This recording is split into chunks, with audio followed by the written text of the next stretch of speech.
Chia seeds जो तुख्मे दाऊदी हैं, तुख्म लंगा जो बेसिकली बेसल सीड्स हैं, दोनों में से कोई एक चीज हो जाए। इसबगोल जरूर लें, इंजीर या किशमिश में से कोई एक चीज। अगर आप गोश्त घर में बना रहे हैं तो उसमें सब्जी जरूर होनी चाहिए। 1 पाव सलाद दोपहर में, 1 पाव रात के खाने के साथ, यानी आधा किलो सब्जियां जरूर इस्तेमाल करें। फ्रूट सारे के सारे फाइबर का अच्छा सोर्स है, लेकिन जो बहुत अच्छे हैं वो है पपाया और अमरूद या सेब छिलके के साथ। ये तीनों वो फ्रूट्स हैं जो आपको ज्यादा रिलीफ देंगे। फ्रूट जूसेस का इस्तेमाल नहीं करना, लाल आटा इस्तेमाल करना है, ब्राउन राइस इस्तेमाल करने हैं, वाटर इनटेक अच्छा रखना है। डिहाइड्रेशन से भी कॉन्स्टिपेशन होती है, एंड अगर किसी की फिजिकल एक्टिविटी नहीं है तो उसको भी कॉन्स्टिपेशन होती है। अस्सलाम वालेकुम। कॉन्स्टिपेशन का मसला अक्सर जो लोग हैं वो फेस करते हैं जब वो डाइट कर रहे होते हैं, और अगर डाइट नहीं भी कर रहे तो भी कॉन्स्टिपेशन का मसला जो है वो कई लोग फेस कर रहे होते हैं।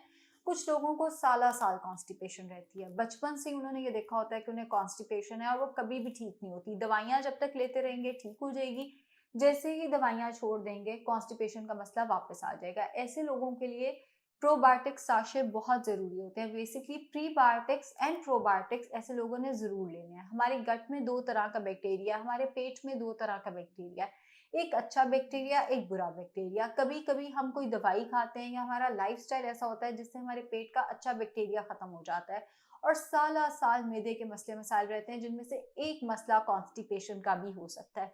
तो अगर साल साल की कॉन्स्टिपेशन है या आपने जिंदगी में कभी अपनी गट को ठीक होते नहीं देखा, तो उस केस में प्रोबायोटिक साशे रात के खाने से 30 मिनट पहले पानी में घोलकर जरूर इस्तेमाल करें। शुरू में आपको लगेगा कि आपको तेजाबियत हो रही है या गैस का मसला बढ़ रहा है, लेकिन with in a few days आपको बहुत रिलीफ मिलना शुरू हो जाएगा। तो पहला तो ये हो गया। अब दूसरी कॉन्स्टिपेशन वो होती है जो आपको कुछ अरसे के लिए रहती है, जैसे 1-2 दिन आपने डाइट की, उसमें कॉन्स्टिपेशन हो गई, या आप जैसे ही किसी डाइट प्लान पे गए आपको कॉन्स्टिपेशन का मसला शुरू हो गया, या अगर आपने पानी का इस्तेमाल कम किया, या आपकी वॉक नहीं है, या आपका लाइफस्टाइल बदला। बचपन से कॉन्स्टिपेशन नहीं थी, लेकिन एकदम आप किसी दूसरे शहर में या मुल्क में मूव किए, आपका एकदम लाइफस्टाइल बदला और कॉन्स्टिपेशन का मसला आ गया। अब इस केस में आपको जल्द से जल्द अपना फाइबर इनटेक बढ़ाना है। फाइबर समझ लेते हैं। फाइबर है फ्रूट्स के अंदर, वेजिटेबल्स के अंदर। फ्रूट को हमेशा इस केस में छिलके के साथ अच्छे से वॉश करके लें। जैसे सेब का छिलका जाया ना करें, सेब को अच्छे से वॉश करके छिलके समेत लें। अमरूद का इस्तेमाल करें, अमरूद फाइबर का बहुत अच्छा सोर्स है। पपाया बहुत अच्छा सोर्स है फाइबर का। सो फ्रूट्स का इस्तेमाल होना चाहिए। एंड सलाद, 1 पाव सलाद एक खाने के साथ जरूर खाना है, यानी दोपहर में भी 1 पाव सलाद, रात में भी 1 पाव सलाद। अगली फाइबर की चीज आती है कि सफेद आटे का इस्तेमाल नहीं करना। जो सफेद आटा है उसमें फाइबर नहीं होता। होल व्हीट आटा या लाल आटा हम जिसको कहते हैं, ये फाइबर का नेचुरल और अच्छा सोर्स है। अगर आपको कॉन्स्टिपेशन का मसला है तो हमेशा लाल आटे की रोटी इस्तेमाल करें। इसमें जो ग्लूटेन है वो कॉन्स्टिपेशन के अगेंस्ट आपको हेल्प करेगा। इसी तरह राइस में भी ब्राउन राइस, अगर कॉन्स्टिपेशन है, चूंकि ब्राउन राइस में फाइबर ज्यादा है तो उसको प्रेफर करें। अब मैं समझती हूँ कि ब्राउन राइस हमारा कल्चर का हिस्सा ही नहीं है, लोगों से नहीं खाए जाते ब्राउन राइस, तो चलिए राइस फिर कम खाना शुरू कर दें। व्हाइट राइस खा लें लेकिन फिर कम खाएं। हफ्ते में 5 दिन आप कम से कम रोटी खाएं, और हफ्ते में 2 दिन आप राइस का इस्तेमाल इस केस में कर सकते हैं। इसी तरह जो सीरियल्स आप इस्तेमाल करते हैं, होल व्हीट या होल ग्रेन सीरियल्स होने चाहिए।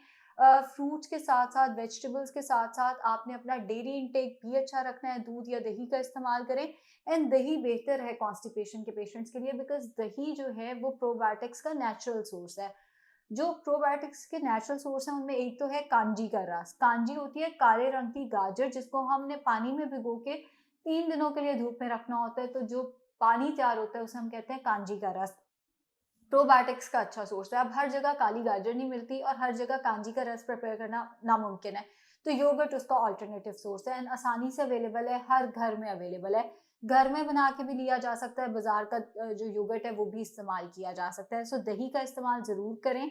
हर मील के साथ थोड़ा सा दही, आधा कप दही या 2-3 चम्मच दही जरूर ले लें, और किसी एक टाइम पे जैसे दोपहर और रात के खाने के दरमियान में दही का एक प्याला, या नाश्ते में दही का एक प्याला जरूर इस्तेमाल कर लें, ताकि नेचुरली भी आपके जो प्रोबायोटिक्स हैं वो रिस्टोर हो सके। मीट वैसे तो बहुत अच्छा है, प्रोटीन है, हमारे बहुत सारे जो फंक्शन है उनके लिए जरूरी है, लेकिन इसमें फाइबर कम है। तो जहां आपके पास ऑप्शन हो कि आपने मीट लेना है, आपने चिकन, मटन, मछली, बीफ कुछ इस तरह का पकाना है, उसमें सब्जी जरूर ऐड करें। अगर कॉन्स्टिपेशन का मसला है, बगैर सब्जी के सालन मत बनाएं ऐसे लोग। दालें फाइबर का अच्छा सोर्स है, तो दालों का इस्तेमाल जरूर करें। अब चंद टोटके जो मैं इसके साथ आप लोगों के साथ शेयर करना चाहूंगी। पहला है इंजीर या किशमिश। 2 इंजीर या 12 से 15 किशमिश रात को आधा कप पानी में या 2 से 3 चाय के चम्मच ऑलिव ऑयल में डिप करके रख दें। सुबह उठ के आपने वो इंजीर या किशमिश खा लेना है। ऑलिव ऑयल, अगर आपने ऑलिव ऑयल में डिप किया है तो आपने ऑलिव ऑयल को यूं करके साइड पे कर देना है। उसके ऊपर जितना ऑलिव ऑयल इंजीर के ऊपर लगाओ या किशमिश के ऊपर लगाओ, वो आपने टिश्यू से नहीं हटाना, बस ऐसे करके आपने वो हटा के खा लेना है।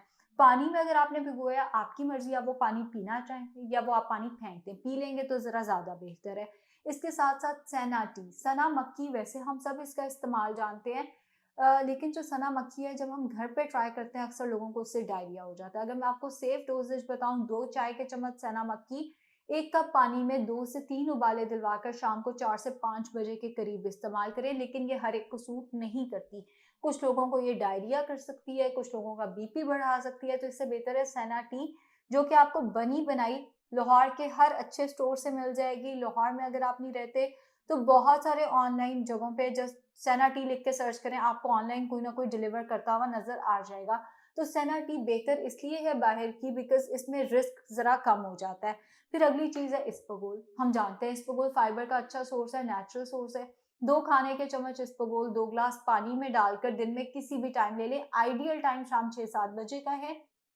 पहले आपने इसबगोल पानी में डाल के जब वो थोड़ा सा फूल जाए वो पीना है, उसके ऊपर से 1 गिलास पानी और पीना है। इसके साथ साथ चिया सीड्स और तुख मलंगा, दोनों चीजें बहुत अच्छी हैं कॉन्स्टिपेशन के लिए। अब चिया सीड्स और तुख मलंगा अगर सुबह सुबह लो तो कुछ लोगों को ये ब्लोटिंग करते हैं, हर एक को नहीं करते। तो बेहतर ये है इनको भी 4 से 5 बजे या निहार मुंह इस्तेमाल कर लिया जाए। 1 खाने का चम्मच चिया सीड्स या तुख मलंगा, एक वक्त में एक चीज लेनी है। 30 मिनट के लिए 1 गिलास पानी में भिगो दें। वो पानी पीना है और उसके ऊपर से 1 गिलास पानी और पी लेना है। हो सके तो 1 गिलास पानी और पी लें ताकि स्टमक का पानी एब्जॉर्ब ना करें।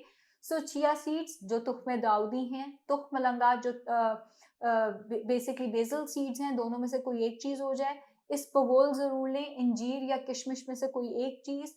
अगर आप गोश्त घर में बना रहे हैं तो उसमें सब्जी जरूर होनी चाहिए। 1 पाव सलाद दोपहर में, 1 पाव रात के खाने के साथ, यानी आधा किलो सब्जियां जरूर इस्तेमाल करें। फ्रूट सारे के सारे फाइबर का अच्छा सोर्स है, लेकिन जो बहुत अच्छे हैं वो हैं पपाया और अमरूद या सेब छिलके के साथ। ये तीनों वो फ्रूट्स हैं जो आपको ज्यादा रिलीफ देंगे। फ्रूट जूसेस का इस्तेमाल नहीं करना, लाल आटा इस्तेमाल करना है, ब्राउन राइस इस्तेमाल करने हैं।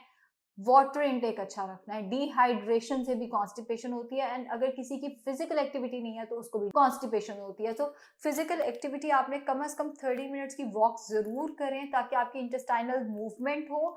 एंड वाटर इनटेक अच्छा रखें ताकि कहीं डिहाइड्रेशन की वजह से आपको मसले मसाइल ना हो। और सॉरी टू से, अगर अल्कोहल का इस्तेमाल है तो उसको कम करें और उसको ख़त्म करें, बिकॉज अल्कोहल आपकी गट हेल्थ को ख़राब करती है, जिसकी वजह से बहुत सारे लोगों के मैदे के मसले रहते हैं। शुक्रिया।